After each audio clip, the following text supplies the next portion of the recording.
Í þessari tilraun þá ætlum við að aðgreina efnablöndu.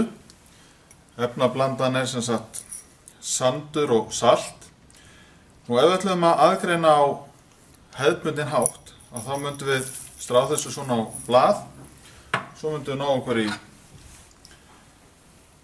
í flísatöng eða gáleika.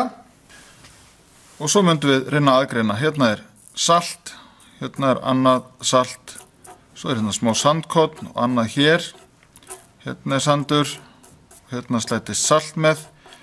Og svona myndum maður taka hvert einasta korn en samt lenda í vandræðum því eins og hérna við þessi saltkorn að þá er fastur sandur við sem þyrfti að taka í burtu. Við ætlum ekki að nota þessa aðferð. Við ætlum að aðgreina sand og salt á efnafræðilegan hátt.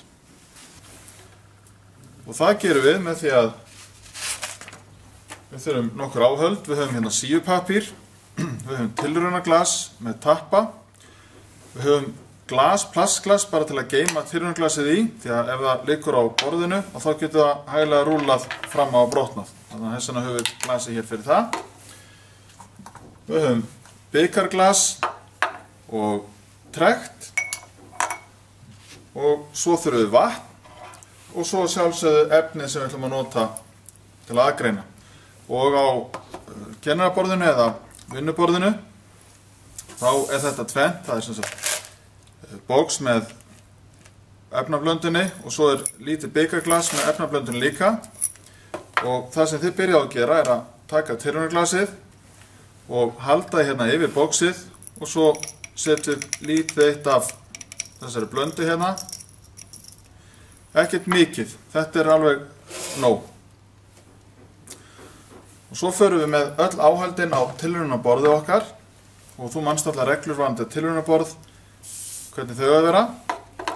Og svo setjum við hérna vatn í tilraunaglasið. Það má vera svona 2 sinnum meira magn en er hérna í, það er svona minna atriði, en þó ekki hafa mjög mikið af því að við ætlum að reyna að láta þetta vatn gufa upp á sem skemmstum tíma. Það sem gerir svo er að setja tappan í og það er ágætt að halda við tappan leið og þið hristið þetta svona saman. Og það er ekki að gera hratt, bara svona ljúflega, það leysist alveg vel upp hvort það er gert svona rólega eða hvort það er hamast á þessu.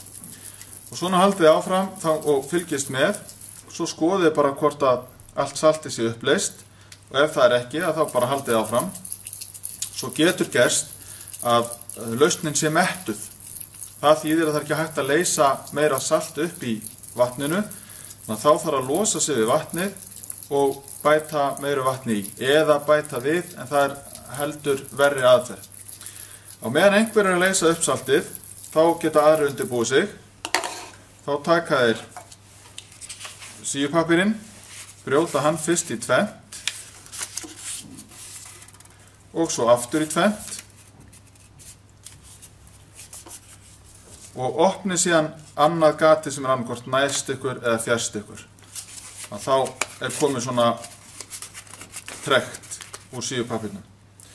Svo setjum við síupapírinn í trektina og þá vill oft gerast að síupapírinn sprettur svona upp úr og þá er ágætt laust bara að halda þessu hérna onni og rétt bleita síupapírinn, bara lítið eitt, þá er hann orðinn fastur.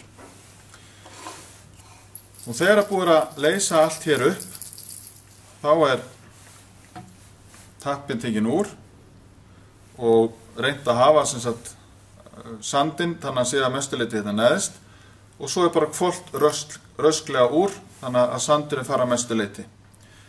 Og það þarf ekkert að skóla þetta aftur. Það er þó að sé einhverja örður hérna eftir eða leifar, það er allt í lagi. Setjum bara tappan á og setjum aftur hér á. Og það sem þarf þá að gera næst er bara einfaldlega að bíða eftir að vatnið, eða saltlausnin, að hún leki hérna niður í bikarglasið og sandurinn verður þá eftir.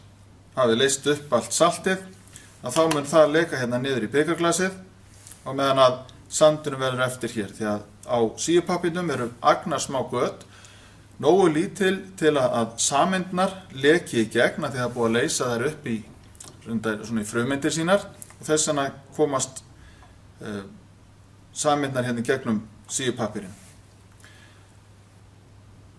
Og þegar allt vatnið er runnið niður, að þá takið þið Ef þið hafið tíma, þá takið þið suðugrind, setjið saltlausnina hérna ofan á suðugrindina og þið fáið spritlampa og eldspýtur.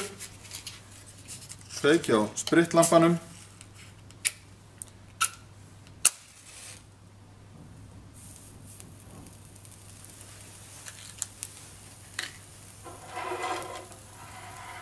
Og setjið suðugrindina yfir og það flýtir fyrir uppgufun á vatninu. Þannig að þegar vatnið gufar allt upp, þá verður saltið eftir. Og þegar allt er gufað upp, og þá gæti innihaldið litið einhvern veginn svona út, þá sjáu þið sem kristallana sem eru eftir í saltinu. Gætið ykkar að byggarglasið verður náttúrulega sjóðandi heitt, þannig að það má aldrei taka á því með berum höndum. Þið þurfa að fá annarkvort hanska hjá mér eða töng og best er bara að láta kennaran þetta. Þið þurfa að muna eftir að þrífa öll áhöldin ykkar og með sápu og vatni og svo setjið í þurrgrindina. Svo setjið í þurrgrindina og þurrkið borðið og standið fyrir aftan stólinn þegar þið eru búið með ykkar tilraun.